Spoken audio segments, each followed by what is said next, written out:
Ina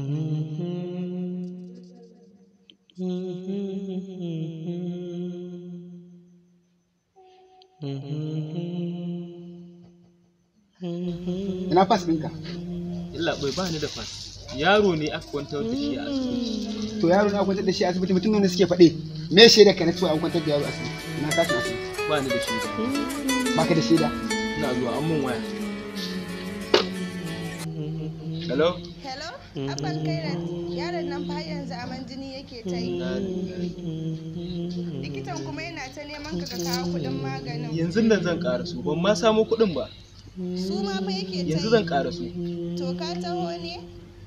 Yanzu zan ƙarasu. Dan Allah ka yi sauri ka dawo. Allah bai.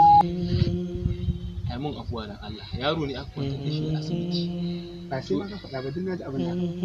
Ai hakuri Allah bai. Ai mun afuwa. Yanzu da kana ina za ka?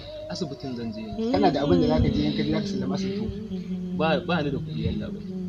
Ai mun afuwa ne dai a kyale ni in tafi yanzu. Duk yadda zan yi na san yadda zan yi. Ai hakuri. Dan ka masa wani abu da zai yi. Ga shi take wa yaron abin nan ko magani.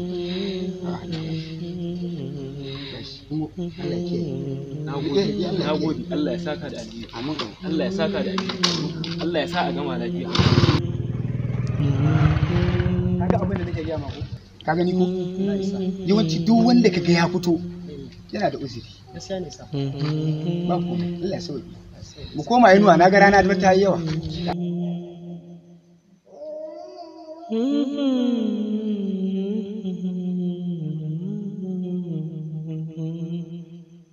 Mm-hmm.